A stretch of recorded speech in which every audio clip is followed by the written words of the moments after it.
1986 में American forces का Libya पर हमला हो, 2002 में इराक पर या फिर 2014 में सीरिया पर, अमेरिका ने जब चाहा मिडिल ईस्ट की तकदीर बदलने की कोशिश की है। लेकिन एक मुल्क ऐसा है जो पिछली कई दहाइयों से इनके कंट्रोल में नहीं आ रहा, और वो है ईरान। आज भी अमेरिका और इजराइल ईरान के किले में ट्रैक्स ढूंढने की कोशिश कर रहे हैं, जो कि इतना आसान नहीं होगा।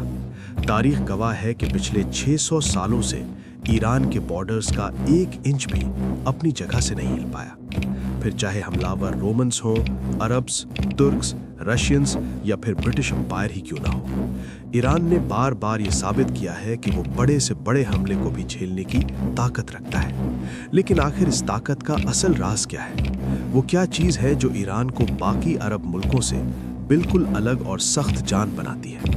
मस्ट टेल स्टोरीज वीडियोस में एक बार फिर से स्वागत है। सबसे पहले बात करते हैं उस गिफ्ट की जो ईरान को कुदरत की तरफ से मिला है। ईरान को अगर एक सेंटेंस में समझा जाए तो ये एक बहुत बड़ा किला है। ऐसा किला जिसकी दीवारें इंसानों ने नहीं बल्कि कुदरत ने खुद बनाई हैं। इस मुल्क को चारों तरफ से पहाड़ों ने घेरा हुआ है। साउथ में मौजूद ज़ाग्रोस माउंटेन रेंज ऐसा पहाड़ी सिलसिला है जो ईरान के साउथ से आने वाले दुश्मनों के लिए एक दीवार की तरह काम करता है। साउथ वेस्ट की तरफ ये ज़ाग्रोस पहाड़ आहिस्ता आहिस्ता इराक की तरफ झुक जाते हैं, लेकिन नॉर्थ वेस्ट की तरफ ये इतने सख्त और ऊंचे हो जाते हैं कि टर्की के साथ एक इम्पॉसिबल बॉर्डर बनता है। जहां पहाड़ नहीं है वहां दलदल इलाके हैं, खासकर जहां टाइग्रिस और यूफ्रेटिस रिवर आपस में मिलती हैं। ये मार्शलैंड्स यानी दलदली इलाके भी एक नेचुरल बैरियर के तौर पर काम करते हैं, जैसे किले के सामने एक गहरी खंदक होती है। ये बात तो रही इराक और टर्की के साथ बॉर्डर की। नॉर्थ का रुख किया जाए, जहां कैस्पियन सी या अज़रबैजान है, वहां अल्बोर्स माउंटेन रेंज हिफाजत के लिए मौजूद है। ईस्ट की तरफ देखेंगे तो वहां छोटी छोटी पहाड़ी रेंजेस ईरान के गिर्द एक रिबन की तरह लिपटी हुई हैं, जो अफगानिस्तान और पाकिस्तान के साथ बॉर्डर बनाती हैं। यानी ईरान को चारों तरफ से इन पहाड़ों ने एक किले की तरह महफूज रखा है, जबकि साउथ में पर्शियन गल्फ इस किले की आखिरी दीवार है। अगर कोई पर्शियन गल्फ से कब्जा करने आता है तो सामने 1.5 किलोमीटर तक ऊंचे पहाड़ हैं जो तकरीबन 250 किलोमीटर अंदर तक फैले हुए हैं। किसी भी मुल्क पर कब्जा करने के लिए इसकी जियोग्राफिकल लोकेशन एक अहम किरदार अदा करती है। ऐसे ही कुदरती पहाड़ी सिलसिलों ने अफगानिस्तान को भी आज तक महफूज रखा हुआ है, फिर चाहे दुश्मन सोवियत यूनियन हो या फिर अमेरिका। ऐसे ही ये पहाड़ ईरान की सेफ्टी के लिए भी इतने अहम हैं कि पिछले 600 सालों से ईरान पर कब्जा करने के लिए जितने भी अटेम्प्ट्स किए गए वो नाकाम ही रहे हैं। ईरान के बॉर्डर्स के अलावा अगर अंदर की बात की जाए तो यहाँ 2 बड़े रेगिस्तान मौजूद हैं, दश्ते कबीर और दश्ते लुत। ये इतने बंजर हैं कि लोग मजबूरन पहाड़ों के ऊपर रहते हैं। ईरान की टोटल 9 करोड़ आबादी ज्यादातर इन्हीं पहाड़ी इलाकों पर रहती है। यही वजह है कि किसी भी बाहर की फौज के लिए ईरान के अंदर घुसकर उसे कंट्रोल करना हमेशा से एक खौफनाक ख्वाब रहा है। जमीन से आने वाले दुश्मनों के लिए एक तरफ लॉजिस्टिक्स के चैलेंजेस बन सकते हैं तो दूसरी तरफ सप्लाई लाइंस की तंगी, तंग रास्ते और सख्त मौसम उनके लिए नित नए चैलेंजेस खड़े कर सकता है। पर यहाँ कहानी का एक दूसरा पहलू भी है। यही पहाड़ी सिलसिले जहाँ ईरान की हिफाजत करते हैं, वहीं ये ईरान को कैद भी कर देते हैं। इतिहास में देखा जाए तो जब भी ईरान ने वेस्ट की तरफ बढ़ने की कोशिश की है, यही पहाड़ी सिलसिले ईरान के लिए भी बड़ी रुकावट बने हैं। यही वजह है कि ईरान अपने साउथ और वेस्ट में प्रेजेंस बनाए रखने के लिए डायरेक्ट जंग नहीं करता, बल्कि उन्होंने शिया प्रॉक्सी ग्रुप्स का एक नेटवर्क बनाया हुआ है, जैसे लेबनान में हिजबुल्लाह, यमन में होतीज, इराक की इस्लामिक रेजिस्टेंस और पैलेस्टाइन में हमास और इस्लामिक जिहाद। ये तो रहा ईरान की ज्योग्राफी का फायदा। अब आते हैं स्ट्रेट ऑफ हॉर्मोज की तरफ। जैसा कि मैंने पहले भी एक वीडियो में जिक्र किया था, स्ट्रेट ऑफ हॉर्मोज ईरान के लिए एक जबरदस्त स्ट्रेटेजिक वैल्यू रखता है। यहाँ आप देख सकते हैं कि पर्शियन गल्फ का पूरा नदन हिस्सा शुरू से लेकर आखिर तक अकेले ईरान के पास है, जबकि निचला हिस्सा 7 कंट्रीज आपस में शेयर करती हैं: Iraq, Kuwait, Saudi, Bahrain, Qatar, UAE और ओमान। पर्शियन गल्फ की इस एंट्रेंस को स्ट्रेट ऑफ हॉर्मोज कहते हैं, जिसके नॉर्थ में सिर्फ ईरान की कोस्ट लाइन है, जबकि साउथ में ओमान का छोटा सा हिस्सा।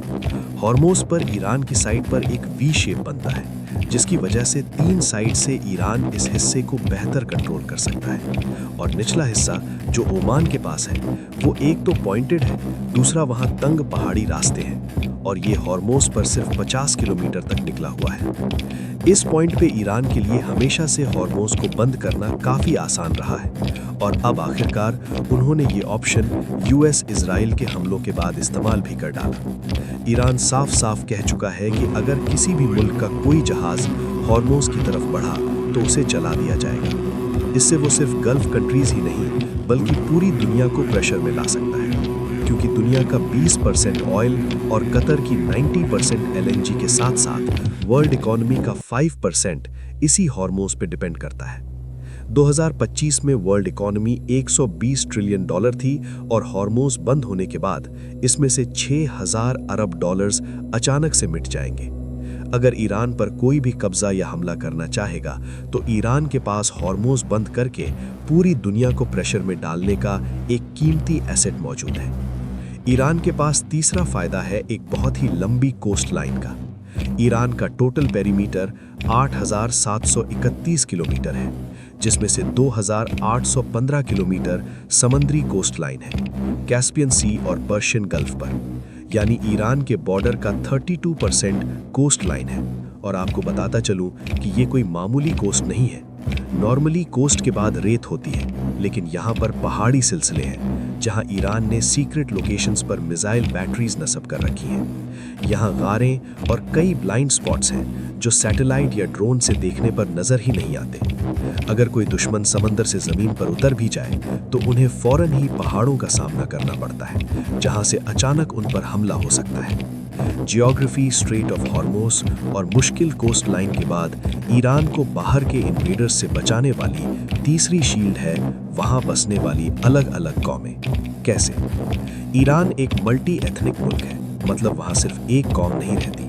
यहाँ पर्शियन, अजरी, कुर्द, अरब, बलोच और तुर्कमेन समेत और भी अलग अलग कबीले बसते हैं। जब किसी भी मुल्क की आवाम मुख्तलिफ कौमों को मिलाकर बनती हो तो यहाँ सबसे बड़ा मसला आता है हर किसी को खुश रखना। हर ग्रुप अपने अपने राइट्स चाहता है, अपनी जुबान और कल्चर को प्रोटेक्ट करना चाहता है। यहाँ पहाड़ी इलाकों पर मुख्तलिफ कबीले अपनी अपनी जुबान और कल्चर के साथ रहते हैं, और हर किसी के आपस में कई 100 साल पुराने इख्तिलाफात हैं।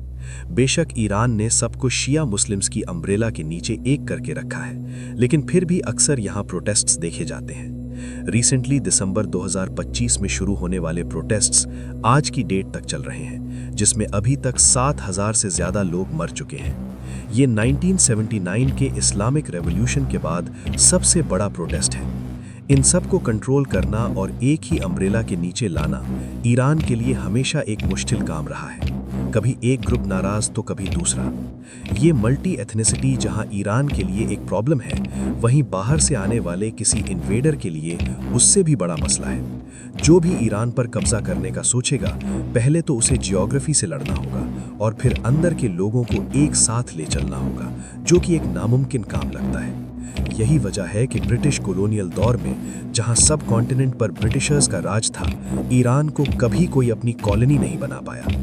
इस बात का अंदाजा यूएस इजराइल को भी अच्छी तरह से है। तभी प्रेसिडेंट ट्रंप बार बार रिपीट कर रहे हैं कि ईरान के लोगों को चाहिए कि वो इस्लामिक रिजीम का तख्त उलट दें, क्योंकि उन्हें भी मालूम है कि ईरान को बगैर लोगों की ताकत के हराना करीब नामुमकिन है। 1941 में ब्रिटिश और रशियंस ने यहाँ कब्जा किया, वो भी ईरान के शाह के बेटे की मदद से, और मकसद था कि वर्ल्ड वॉर 2 में नाज़ी फोर्सेस ईरान को अपनी बेस ना बना लें। उस दौरान भी ईरान के मुख्तलिफ ग्रुप्स गवर्नमेंट के खिलाफ हो गए और एक सिविल वॉर जैसी सूरत हाल पैदा हो गई। इसके अलावा इन ग्रुप्स का बेशक आपस में इख्तिलाफ है, पर रिलीजियसली ये सारे आपस में जुड़े हुए हैं। ईरान की 95% पॉपुलेशन शिया मुस्लिम्स है। इतिहास में देखा जाए तो जब भी ईरान पर बाहर से हमला हुआ है तो इस मौके पर ये सारे एक हो जाते हैं। सितंबर 1980 में जब ईरानियन रेवोल्यूशन ताज़ा आया था तो सद्दाम हुसैन ने सोचा कि अभी ईरान की आर्मी बिल्कुल बिखरी हुई होगी और सिस्टम काफ़ी कमज़ोर होगा, ये सोचते हुए इराक ने ईरान पर कब्जा करने की नीयत से हमला कर दिया। पर जिस जंग को सद्दाम हुसैन ने हल्का लिया था वो अगले 8 सालों तक चलती रही। शुरुआत में इराकी आर्मी काफ़ी अंदर तक घुस चुकी थी, लेकिन 2 सालों में ही ईरान ने अपनी ज़मीन वापस ले ली। इस जंग में सिर्फ ईरान की मिलिट्री ही नहीं बल्कि आम लोगों ने भी जंग में हिस्सा लिया और सारे एक अम्ब्रेला के नीचे आकर जान देने लगे। सद्दाम हुसैन को उम्मीद थी कि ईरान के अरब्स इराकी साइड में शामिल हो जाएंगे, कुर्द्स हंगामा आराई करेंगे जिससे ईरान अंदर से टूट जाएगा। पर सद्दाम हुसैन की सारी उम्मीदों पर पानी फिर गया। वो ग्रुप्स जिनके आपस में इख्तलाफात थे, जंग के दौरान सारे शिया मुस्लिम्स की छतरी के नीचे एक हो गए, जिससे ईरानी नेशनलिज्म मजीद मजबूत हो गया। 8 सालों तक चलने वाली जंग और 10 लाख कैजुअल्टीज के बाद आखिर में इराक भी थक चुका था और ईरान भी। पर जमीन का 1 इंच भी लिए बगैर सद्दाम हुसैन को हार माननी पड़ी। ईरान का सबसे खतरनाक हथियार उसकी आर्मी नहीं, उसका साइज है। ये मुल्क छोटा टारगेट नहीं,